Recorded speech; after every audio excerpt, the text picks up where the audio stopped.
안녕하세요.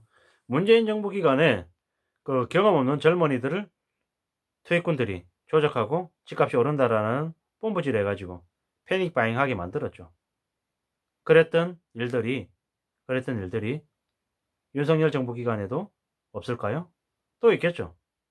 문정부가 실시했던 폐악질의 부동산 정책들, 그리고 부동산 시장을 관리하는 데 실패했던 일들이 윤석열 정부 기간에는 나아지고 좋아지고 괜찮아질까요? 좀 더 두고 봐야 될 것 같습니다. 문재인 정부 기간에 집값을 올려서 연끌족들을 양산했죠. 그랬다가 대출 규제에서 또한 이자를 올려서 연끌족들이 몰락하게 분위기를 만들어놨죠. 그리고 앞으로 윤석열 정부는 문재인 정부 기간에 했던 부동산 정책과 반하는 모습들을 많이 보일 것입니다. 근데 그렇다고 해서 부동산 시장이 살아날 것이냐, 부동산 시장이 좋아질 것이냐는 두고 봐야 될 얘기인 거죠. 부동산 시장이 살아나고 좋아질 거다라는 건 건설업계 입장에서는 그러겠죠. 그들이 원하는 고가의 분양을 더 많이 할 수 있고 자기들이 미분양으로 만들어낸 물량들을 정부 세금으로 대거 사줄 거기 때문에 기득권들, 돈 많은 부자들, 건설업계 입장에서는 윤석열 정부 기간을 매우 좋아할 것이죠. 또한 못 모르는 다주택자들, 그리고 연끌에서 부동산을 산 이들은 집값을 떨어뜨리지 않게 해줄 거다라는 그런 기대감을 가지고 있죠. 그런 기대감에 윤석열을 대통령으로 만들었죠. 근데 앞으로 어떤 일이 벌어질지에 대해서는 예의주시해야 될 것 같습니다. 아마 앞으로 집값이 단기간에 급락하거나 급등하는 일은 일어나지 않을 겁니다. 대신 거래가 씨가 마르겠죠. 분양시장만 계속 펌프질해서 괜찮다, 괜찮다, 좋다, 돈 많이 번다, 좋을 수 있다 라는 식으로 계속 올라갈 것이죠. 언론이든 유튜브든 각종 TV든 각종 여러 가지 채널에서 부동산 시장에 훈풍이 분다. 지금 사면 좋다. 특히 신혼부부들은 맞벌이들은 LTV 80%까지 적용되니까 사라. 고되겠죠. 이게 아마 그들이 앞으로 펼칠 모습들입니다. 대출도 좀 더 풀어주겠죠.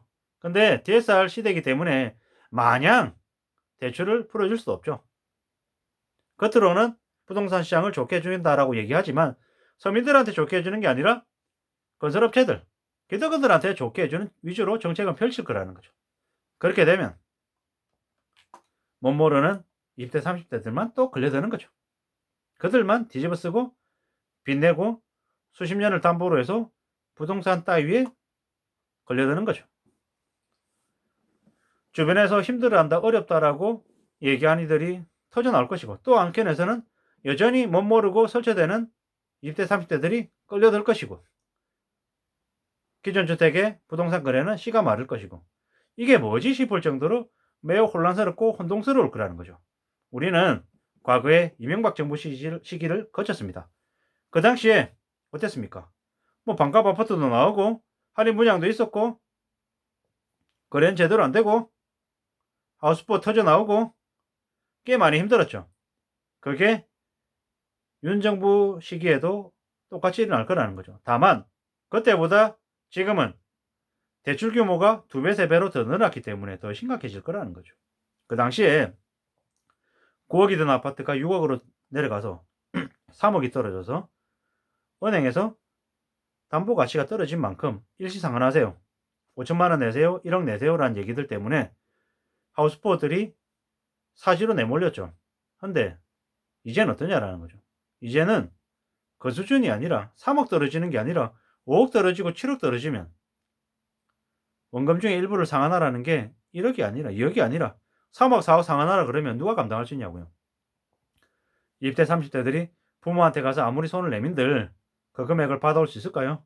못 받아오죠. 이미 연끌에서 집 살 때 부모한테 2억, 3억씩 다 받았어요. 연끌한 이들이. 1억이든 2억이든. 그렇기 때문에 더 이상 부모의 도움을 받을 수가 없다라는 거죠. 그러면 그냥 안고 쓰러지는 거죠.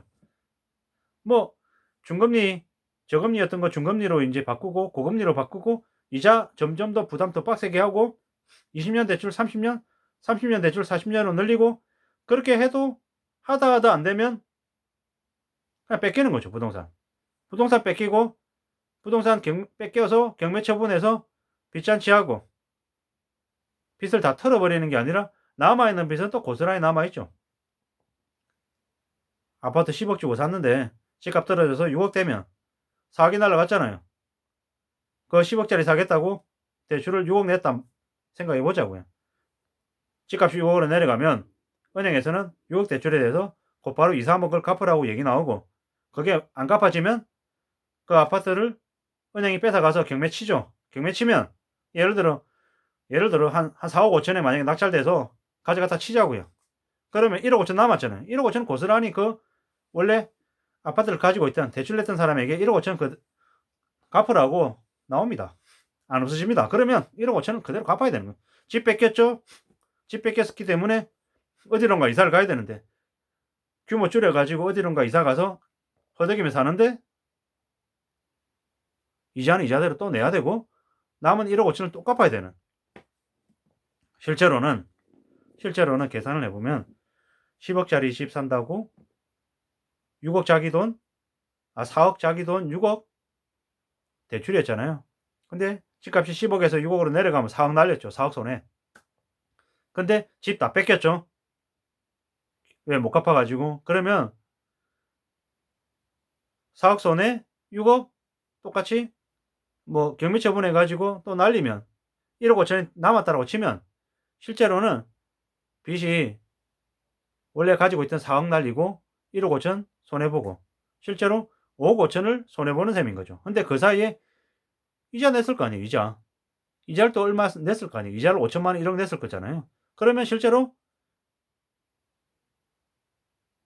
4억 5천만 손해본 게 아니라 5억이든 5억 5천이든 날린 거죠. 그냥 거지 되는 거죠. 하층민 되는 거죠. 하층민. 10억짜리 집을 산 자산가라고 생각했다가 실제로 봤더니 집 다 날리고 집 때문에 마이너스 1억 5천 빚을 가진 빈털터리가 됐다 라고 생각하면 그들의 삶이 어떻게 되겠습니까? 초토화되는 거죠. 가족들 뿔뿔이 흩어지고 야반도주하거나 아니면 이래저래 시용불량자 되거나 주민등 말소자 되거나 정말 엉망이 돼버리는 거죠. 이게 닥칠 현실이라는 거죠. 이렇게 무섭고 두려운데 그냥 부동산 샀으니까 오를 거니까 이런 식으로 착각하는 이들이 너무 많다라는 거죠. 왜 부자들이 부자들이 다주택자입니까? 집을 많이 삽니까? 아니죠. 그들은 생각보다 집을 사는 거에 대해서 별로 크게 관심이 없습니다. 되려 중산층 이하의 사람들이 집을 좀 더 가져야겠다는 생각을 더 많이 하죠. 그런 심리들을 잘 알기 때문에 건설업계나 기득권들이 가난한 사람들에게, 중산층들에게, 못 모르는 20대 30대들에게 영끌해서 집을 사라고 계속 꼬드기는 거죠. 그래 왔다는 거죠. 앞으로는 더욱더 우리의 삶이 빡빡해지고 어려워질 가능성이 크죠. 그런 삶이 우리에게 이제 현실이 될 거라는 거죠. 대출도 풀고 가계부채 더 늘릴 거고 이자 더 올릴 거고 이래저래 하다 보면 결국에는 취약계층들은 대출 부담이 더 커지고 이자 감당이 어려워지고 삶이 더 힘들어지고 집값은 집값대로 올라 있는 상태라 사람들의 삶이 더 힘들어질 거죠. 앞으로 우리의 삶은 무리하게 빚진 이들은 더 힘들어지고 더 어려워질 수밖에 없다라는 거죠. 절대 그냥 그럭저럭 하다가 넘어갈 수 있는 모습이 아니라는 거죠. 부동산에 투기한 이들이 파산하는 거죠. 무리하게 빚진 이들이 파산한다, 무너진다, 몰락한다 라는 걸 사실로 봐야 될 것 같습니다. 문재인 정부든 윤석열 정부든 무리하게 빚진 이들이 살아갈 길이 생기는 건 절대 아니다라는 말씀을 드리고 싶습니다. 이상입니다.